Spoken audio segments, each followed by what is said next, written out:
Hello, everyone. Good morning or afternoon, depending on where you are.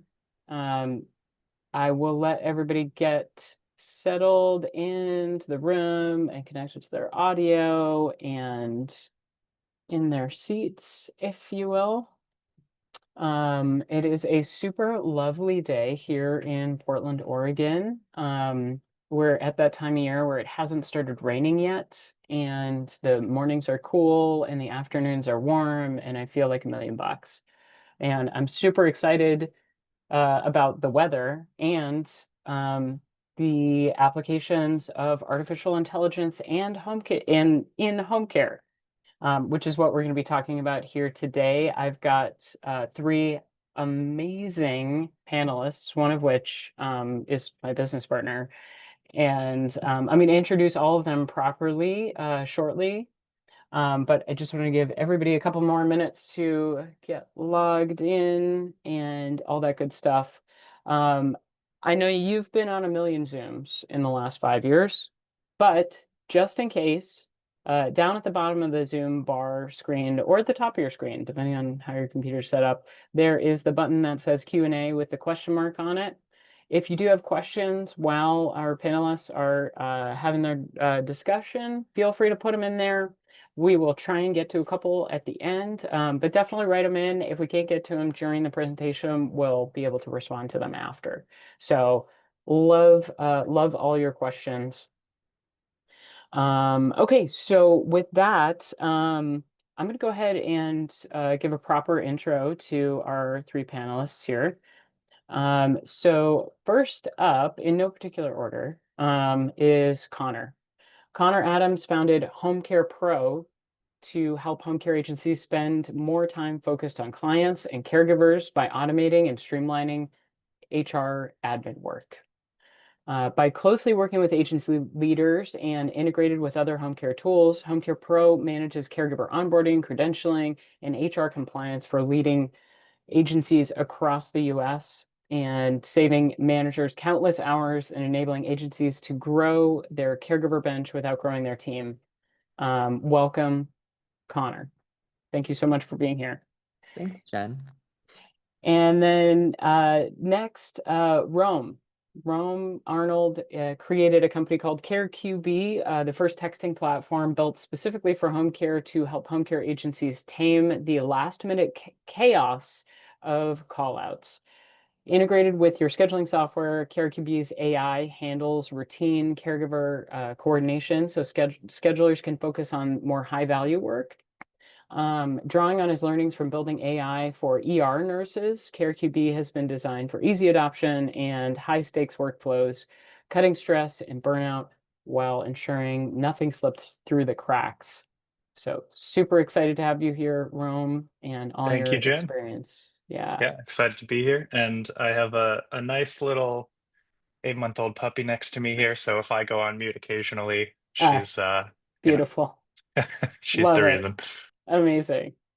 We love dogs. Or at least I do anyways. Um, okay, and last but certainly not least, my business partner, co-founder, and Augusta CEO, Yvan Castilloux.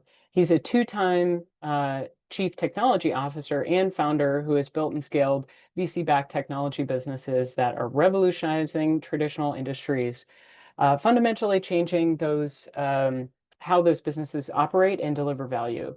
Formerly the CTO of CareQB, where he built the engineering team and leading product. And now as the co-founder of and CEO of Augusta, our company aims to solve the caregiver shortage in the home care industry. We do that by helping our customers find and interview the best applicants that can help you grow the company and actually match with the cases that you have now and will have in the future. Not just helping you hire anybody, helping you hire the right applicants. So that is our group of panelists here, and I'm so excited to dive into this topic. Before I do so, we have a very important poll that I need you to participate in. And you'll see why, because it's going to set the stage for the questions that we have for the panelists, and help them give the best information that they can. So I am going to send you all a poll. Okay, so hopefully up on your screen now, in the Zoom screen, you should see a poll with just a few questions in it. If you could take just a few minutes to answer those questions, that would be amazing. So the first one is, do you use AI in your daily work today? And AI, there's a lot of different use cases out there. I put in just a few of like the most popular programs, ChatGPT, Claude, Copilot, but there's a Grammarly has AI built into it. Like there's a lot of different platforms that are using AI. So do you use it today is the first question. It's just a yes or no. Then the next question is, what are the main tasks that you use AI for? And I put some general categories here, and then there's also an other bucket. Um, so some of the main things that came to mind immediately for me were help with writing and editing, analysis, learning how to do something, finding information, or summarizing information, or the big other category. And if you have an other use case, that's go ahead and type it in, short answer there. So I'll give it, it looks like a lot of people are still responding, so I will give you all a couple minutes to do that. And then I will figure out how to share that with everybody.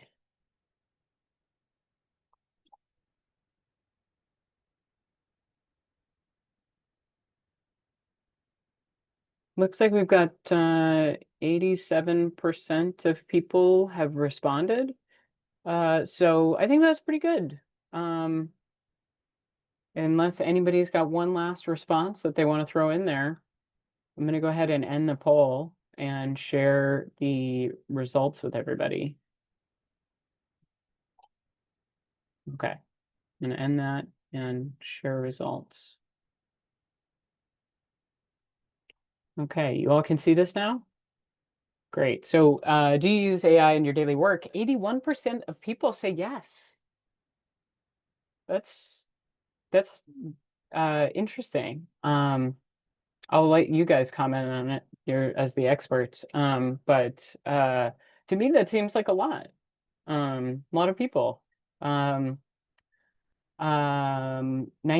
of people not using it yet in their daily work. What are you using it for? Help with writing and editing appears to be number one. And then after that, it's a tie between learning how to do something, finding information, and summarizing information, pretty much. Then we got a few others. I have to click to go to the other answers. Here we go.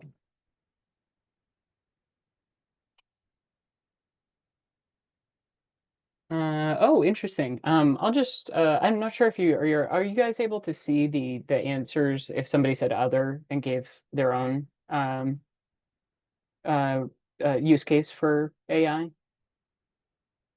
No. No. Okay. I'm gonna read off a few of these then. Okay, so one person says they use it for copy on most of their social media posts. One person says they use CareQB. um, uh, way Oh, interesting. One person says they use it for like writing counter arguments and identifying things that they're missing. That's an interesting one. I kind of do that too. I use it for like brainstorming a little bit. Uh, Agent, for travel booking, like a travel agent, basically. That's an awesome one. Market research is another one that comes up here for marketing briefs. Interesting. Okay. Market research and marketing briefs. And then customizing emails to potential clients. So those are some of the other answers that are in there. That's really interesting, everyone. Thank you so much for participating in that. And hopefully you also learned something out of it as well. So I'm going to end that. And do you guys have any comments on the poll results before I jump into some questions for you?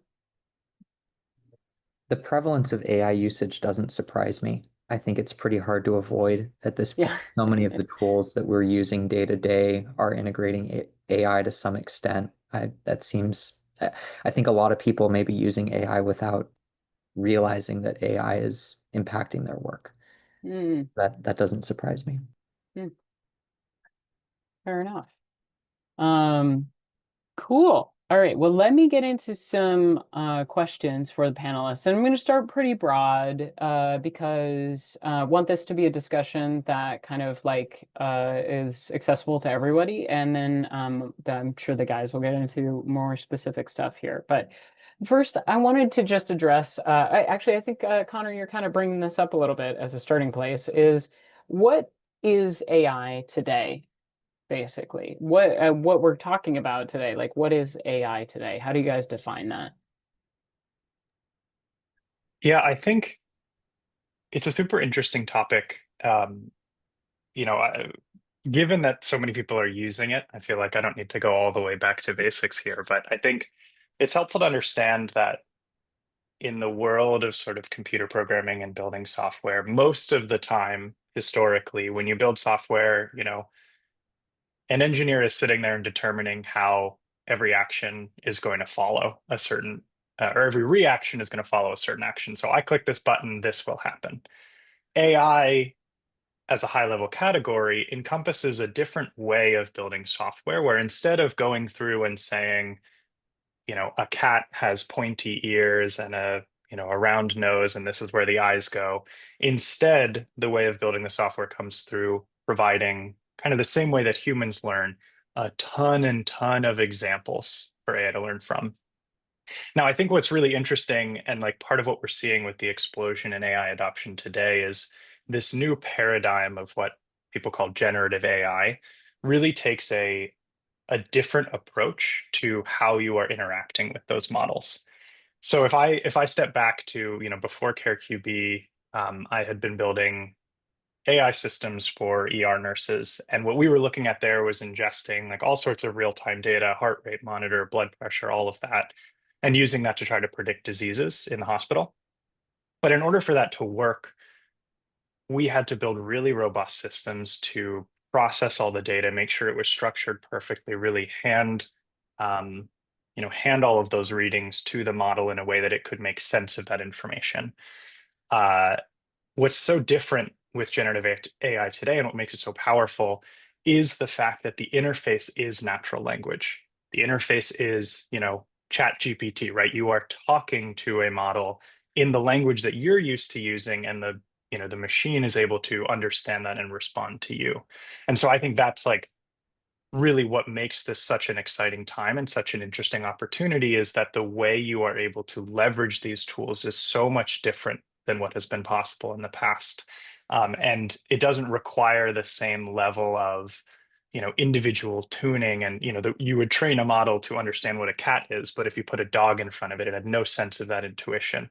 But because of how these models have been built on basically the entire internet and all of our written history, they have just this greater sense of context that makes them really powerful for, applications to new tasks that they weren't necessarily trained to do, but can kind of understand in that context. Yeah. Yeah, I think that's a great point. The ability to communicate naturally in your native language with the AI, that's like really the turning point, I think, of what's putting it in the forefront and center of attention in technology and software right now. So, I mean, yeah, because in theory, like what we're using has been in existence. It's just the ability to communicate directly is, I mean, wow, game changer. Um, any other thoughts on that, Connor or Yvonne? I went off mute just to say I think Rome did a great job of explaining that. I Okay. have nothing to add. Yeah. Um, yeah, so okay, so with that said, so this is going a little bit off book here, but taking that definition, how would you say, like, what is AI in home care today specifically? Well, one thing I want to say is that as a context, like tech companies like ours also are going through the same issues that home care agencies go through, like figure out how to use AI. Um, and how we use it is probably very similar to how you could be using it. Um, and yeah, what is it for home care? I think it's a way for you to get insights on what's going on in your business and see what kind of course of action you can take for your clients, for your caregivers, and so on. So I saw in the poll that very few people said analysis as a use case. And I think it's a very strong use case to use AI, for example. If you don't know what's going on in your business, the same way I do in my business, I try to understand what's going on with customer service chats in aggregate and give me insights on what's confusing and what's not confusing, what could we improve in our services. I think you could do the same thing with AI. Yeah, I think that's a super great example, specific example of what I was talking about, where before this current evolution of AI, you would have to have a data scientist go in and do semantic analysis and structure all of those reports and figure out, okay, the frequency of using this word means it's positive or negative, and let's feed that into a model. The beauty of what exists today is what Yvonne was saying, just take all of the feedback you have and drop it in a model and tell it, what are we missing? What are the problems that we're running into? Where could we be better? And they're really the models today are really able to make sense of that. Mm-hmm. I think, Jen, AI in home care is particularly sensitive because of the nature of the work and the fact that the work is incredibly sensitive and the clients being served are, very, fragile. We need to be very careful in this work. There's just so much that can go wrong. Um, as Rome was saying, AI is really good at pattern recognition, where there's a lot of context to draw on. It does not do well given new topics, new information that it can't, identify based on context or relevance that it has elsewhere. And so where we think about, and Yvonne makes a great point that we are also trying to figure out how to apply this in this industry, where we need to look, where we are looking for opportunities in the work that we are doing, um, is looking at areas where, the same thing happens over and over again, or there are patterns to draw on within each of the different sort of specific focuses that our companies are trying to solve in. And so I think that, to answer your question, what is AI in home care? Um, it's something that we have to be very, very careful with, because of the nature of the the product, and um, we need to be applying it in areas where there's a lot of context, a lot of pattern, and very little sort of opportunity for the AI to make decisions on its own. Um, yeah. A good example of that is if there's known research about a subject. I'll talk about recruiting, for example, and there are known ways to recruit in this type of industry. You could have all kinds of insights given to the ChatGPT and say, what are the leading research saying I should do in that subject? It might not be 100% correct, but it may give you ideas on what the leading research is saying should be the best course of action. And you can interact with it. Are you sure? Is that really good information? Give me the links of these research articles. That would be one way that I just made that up that I could potentially use AI. Mm-hmm. An example for our context is we collect tens of thousands of documents and credentials from caregivers every month, and a lot of those documents and credentials look very similar, like passports for the I-9 or driver's licenses. AI is really good at recognizing those, picking data off of them, and we can use AI very effectively to verify those documents, which, takes it off of a manager's plate. But things like TB tests, where, there are thousands, if not tens of thousands or hundreds, probably tens of thousands of different clinics across the US that can do TB tests, they all look very different. And so it's a little bit more of a sensitive case, and therefore we're a little bit less inclined just to, plug in a model and let it go, without, oversight from a human, just because we don't really know what it's going to do. Mm-hmm. Yeah, I think those are all really good points. Did you have anything else to share on that? Okay. I mean, Rome does process a lot of data for the callouts, so Yeah. maybe there's some examples you can provide. It could be interesting. Yeah, I think, part of what we're doing on the CareQB side of things is working through the right way to help AI with decision making. And so, to what Connor was speaking to, it's really important that you have traceability and visibility to how these models are acting. And in particular, something that we all know about is these models can be very confidently wrong. The sort of the quintessential example is the old, how many R's are there in strawberry?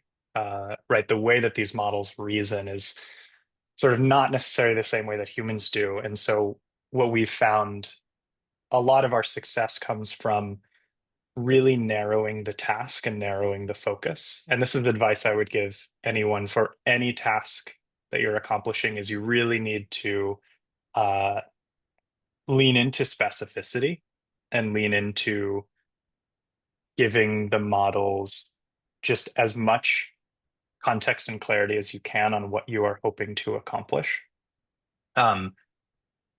It's kind of interesting in a lot of ways.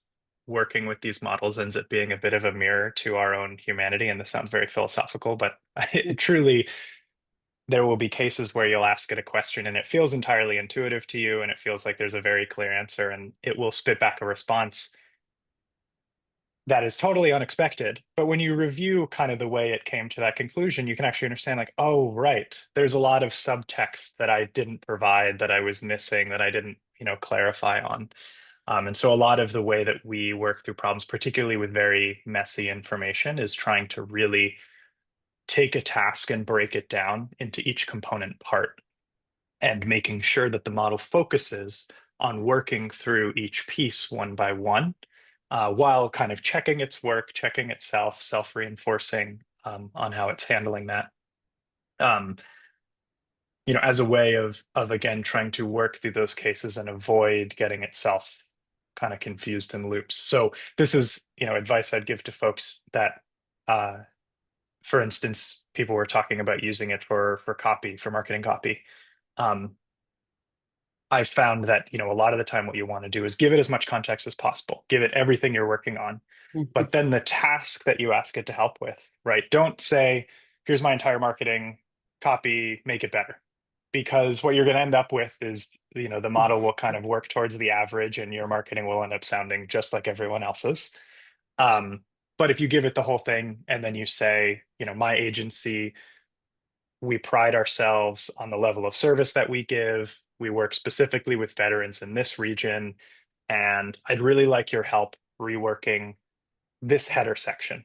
If you can give it that level of context and specificity in your request, you'll find that the results you get back are much, much stronger. There's a great question from someone in the audience that's related. So what tips do you have for minimizing hallucinations in AI use, especially when using for analysis? I typically incorporate some kind of self-checking mechanism in the prompt. I guess it's totally related. I can quickly answer for myself.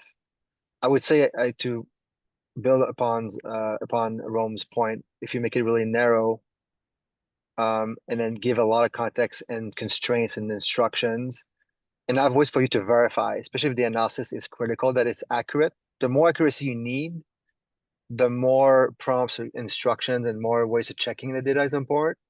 If you're fine with inaccuracies, then you may be fine with less of that. But I would say, yeah, I have a good check and balances on the data and how you get the data. I don't know if Connor and Romeo have anything to add.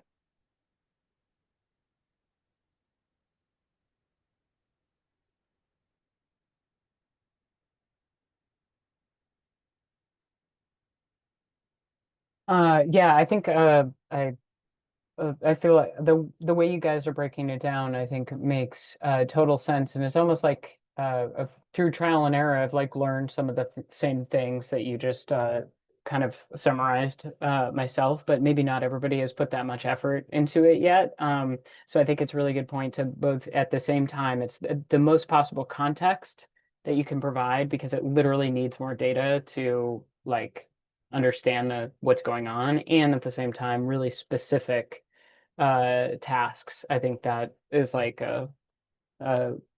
yeah, I mean that really, really resonates with me. And I think you can apply that in a lot of different scenarios too.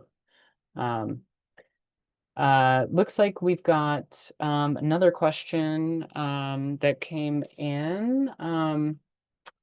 Yeah, I think kind of along the same lines here, one person is mentioning about how large language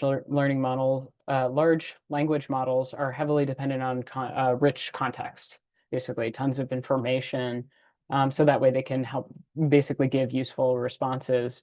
And they're wondering about maybe at some point there being a confidence score in the AI's answer, so that way it can help the user, us, realize, hey, we actually need to give you more context for you to help us better. So I think that's an interesting thought.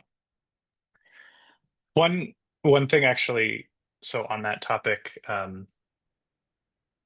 the models themselves, this gets a little bit into the technical detail of it, but fundamentally what they're doing is predicting the next word. So asking it to produce a confidence score, it may not necessarily be able to make sense of that. What I have found works really well is often having different models check each other's work. So one thing you can do is you have a model run through, do some sort of analysis, come up with an answer, and then you can pass that information, pass the instruction context to another model and say, you know, how good did this do at following the instructions? How good did this do at getting to the task? And a lot of the time that can help to also point out some areas where there might be flaws. I've also found in that same context that when you ask the AI, to explain its reasoning, often the results that you get are much stronger. That this is a concept called chain of thought reasoning. You have the model work through steps in its analysis, and as a result of working through those steps, it is kind of feeding its own context towards a better answer. But the other thing too is that I found a lot of the time that the models are very eager to please, and so the way you phrase the question will matter. So another thing that we like to do is sometimes basically ask a model to work through a problem and come to a particular answer, and then ask another model to try to come to a different answer and see how well it can do that. And if you sort of ask it to come to a different answer, you end up with sort of, two sets of answers, and you can yourself evaluate like how confident do each of these look. It comes back to that point earlier about the sort of mirror to myself of I ask a particular question and the way the model replies helps you understand the context that you're bringing. So that's another kind of tactic that's been effective. Yvonne, did you have something else to share? I have a little simple task I made to do that has to do with the confidence score. So I had to match two set of data, and it was not clear which customer it was because the names were different in the two data sets of the customers. And I asked the model, tell me which one you're not sure of. And it told me, and I had to double check. So spit me out a spreadsheet with that information. Name one, name two, and if you're confident or not, and make it yellow. So then I checked the green ones that were like very confident, they were all good. And then I checked the yellows and I had to verify. And 50% were correct, 50% were not correct. And I told her, hey, by the way, you made those mistakes because of X. Redo it. And they redid their spreadsheet.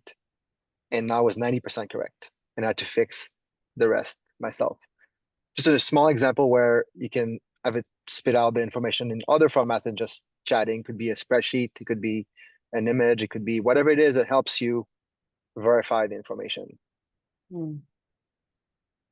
That's a good point. Yeah. Okay.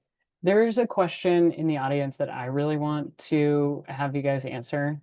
So a little bit selfishly here, but it is one of the questions that I had thought of originally when we were planning this panel. It's very similar to it.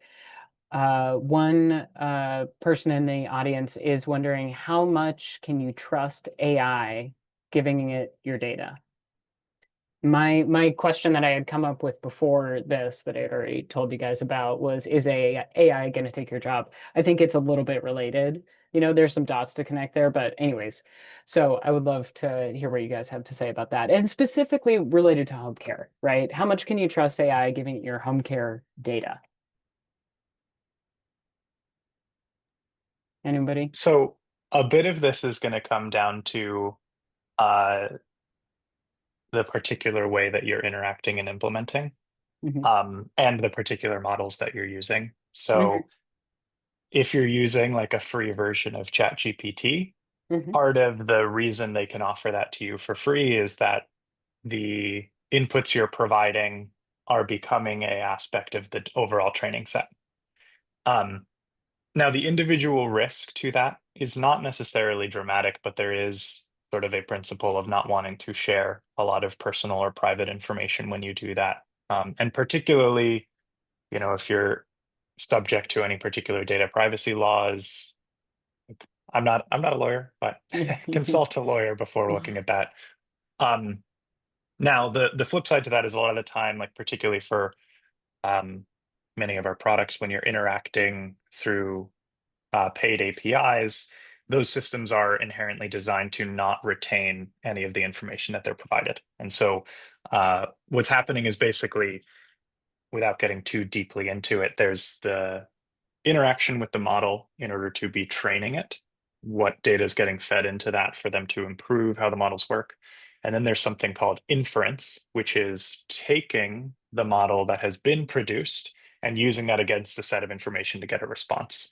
So when you're just doing the inference aspect of that, there's not any retention or retraining that's happening in the model. So all of that is generally going to be safe. Now, again, there are a lot of specific rules about what kind of logging is happening internally, and particularly if you're an organization that, if you're a covered entity and you need to deal with HIPAA compliance, you're going to need to have BAs in place with any of these providers. And, I know like OpenAI, they are willing to, they are HIPAA compliant. They're willing to work through those BAs with organizations as needed. So uh, in that sense, you're sort of able to do it. What I would say is, in general, the best recommendation is always to only give it the information that it needs. And that's going to be true for the sake of trust and data safety, but also back to our points about, how do you make a model successful in the task it's going to do? Um, I'm trying to come up with an analogy on the spot, but if you're teaching someone early United States history, and then you also give them a book on Star Trek history, that's not necessarily going to help them perform well uh, in their history exam. So it's similar to these models, is you don't want to give them more context than they need. So if you're asking, you're asking a model to help you um, review an email to a client, you don't necessarily want to feed their entire client, their entire care plan in there, because their medical history might not be relevant to how you are emailing them about an upcoming shift opportunity. So just being mindful kind of about the context that you give. I don't know if Connor would have taught you want to say something, but I'm responding also to a Q&A question about how to ask questions or instruct the AI model. I would say for me, what's worked the best is like keeping the instructions very simple. Like you're still talking to a computer here. It understands natural language, but the less ambiguity you have in your language and the fewer words you use, the more likely, especially if you give a lot of instructions, the more likely that it'll be correct. It's natural to talk to a human. You write, we're used to writing emails, you know, and but the simplest the instructions are, the more likely they will be followed the way you want them to be. So if you can write 3 words instead of 10, write 3 words, essentially.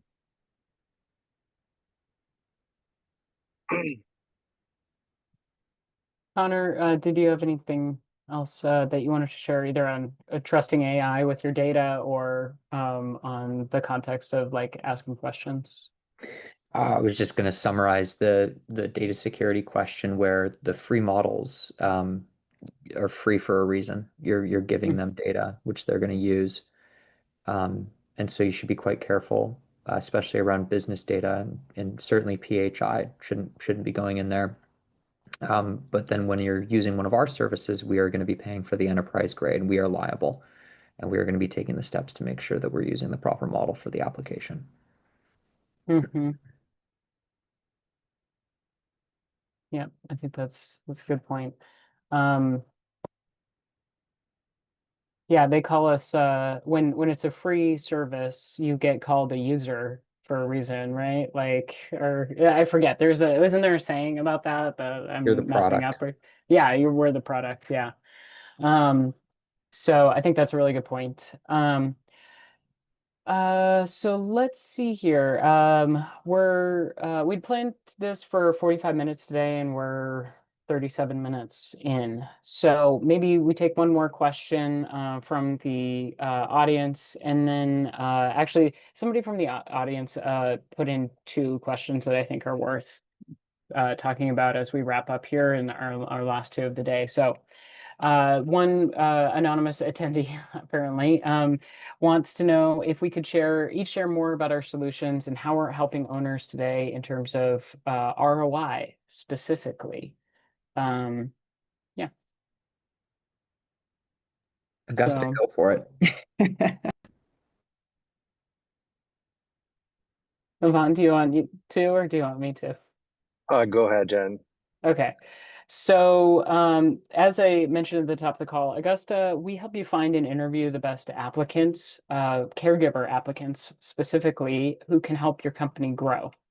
I think in terms of, we definitely don't have time to get into the how of all of it happening.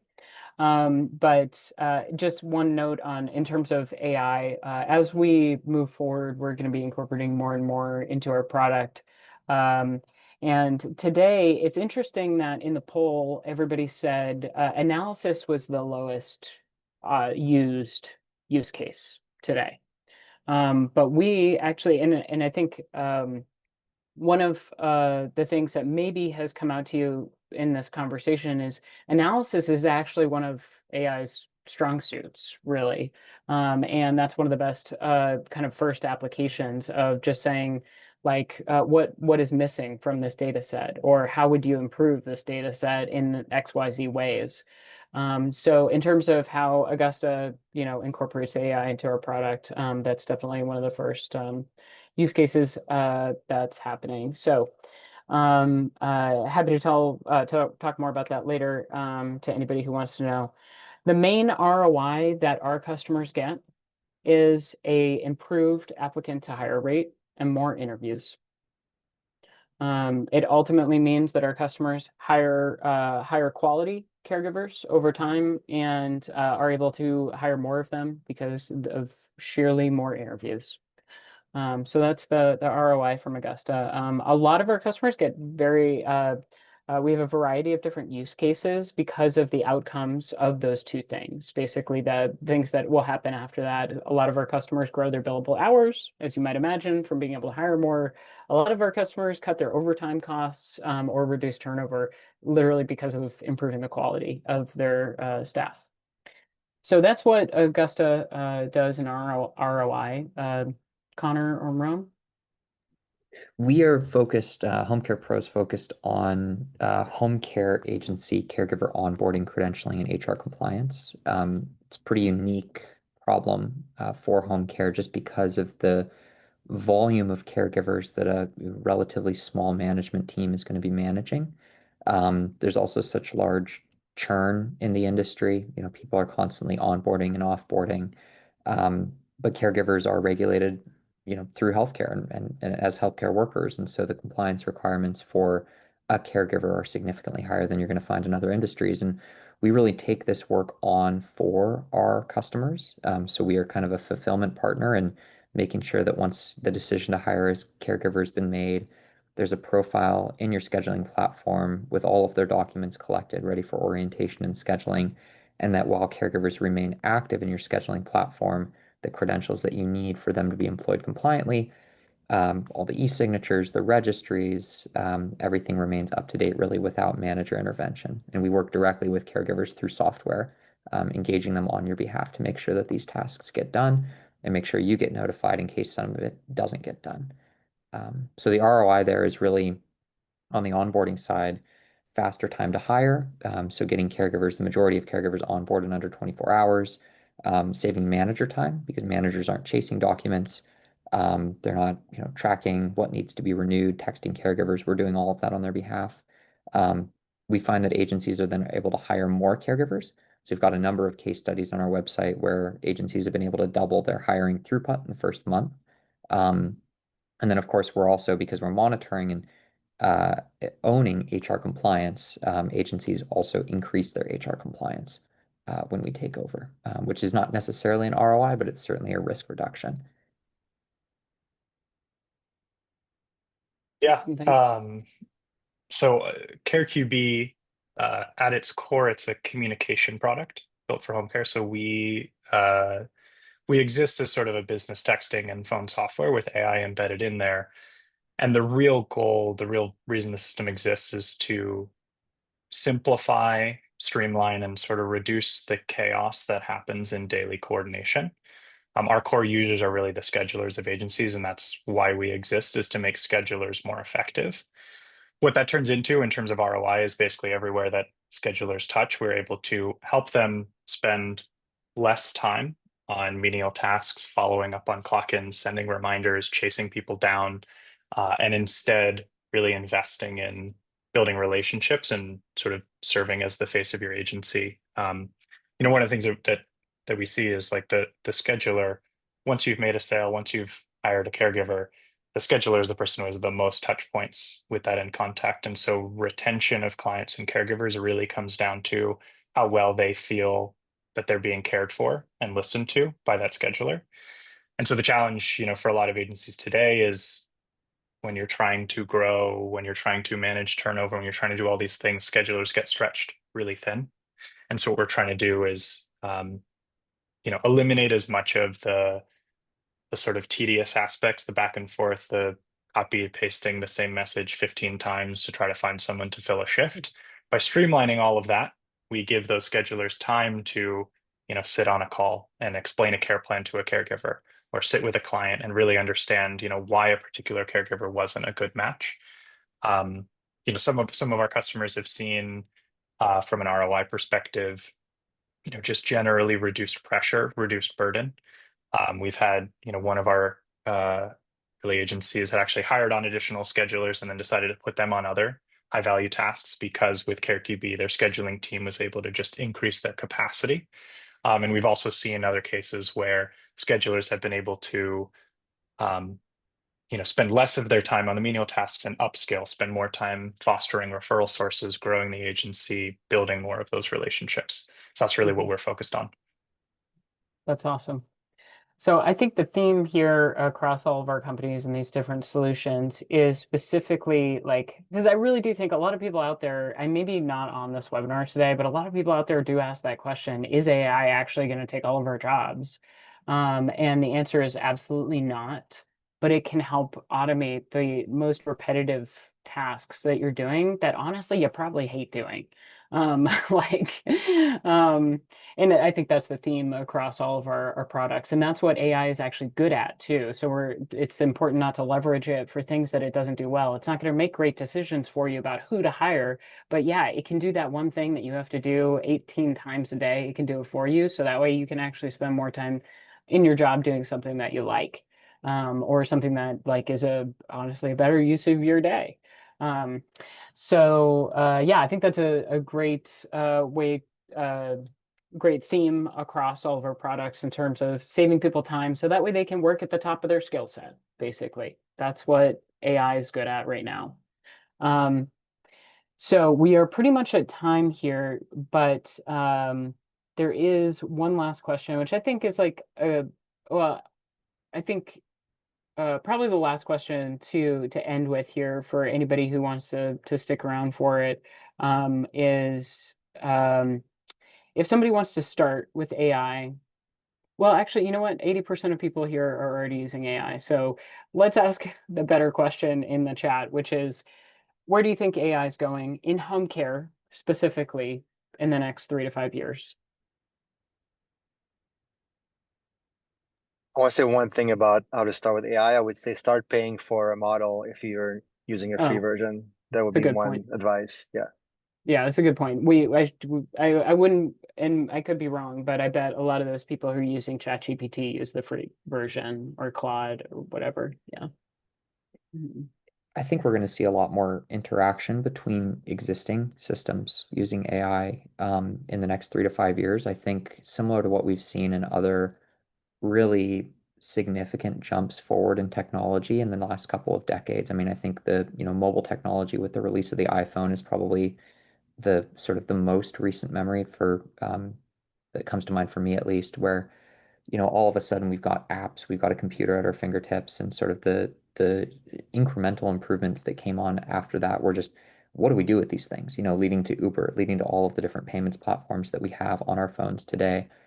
Huge leaps forward, but it all started with the iPhone. I think ChatGPT is going to be a similar event in history where all of a sudden this new technology is out there, and now the next, 3 to 5 years certainly are just going to be let's figure out what we do with this and how we apply it. I don't think we're going to see a paradigm shift in terms of AI being able to make, better decisions, mass unemployment taking people's jobs at a scale that certainly, does well in the media. But we are going to see AI doing a better job of connecting the different systems that we're already using. I mean, that's really what the three of us, or four of us, the three different organizations on this call, are focused on. So that's what I would look for is different tying the systems that you're already using together with AI. Yeah. Oh, that's a good point too, is that just in case anyone's curious, all Augusta is integrated with Homecare Pro and working on it with CareQB. So I think more of that in the future as well. Rome, any thoughts about where Yeah, it's going in the next 3 to 5 years? I'm I'm going to flip the question on its head because there's a really great example of, not that I necessarily embody him, but Jeff Bezos answering this question where someone asked him, what's going to change in the next 10 years? And his answer was, it's more important what's not going to change. In his case, it was, consumers are always going to want low prices. They're always going to want products fast. That's never going to change. And so that's always something they're going to embody. And so I think it's important in home care to ask the same question. AI is going to change a lot of things, but what is it not going to change? It's not going to change the reality of a caregiver shortage. It's not going to change the fact that clients need care and the fact that more and more people are going to need care.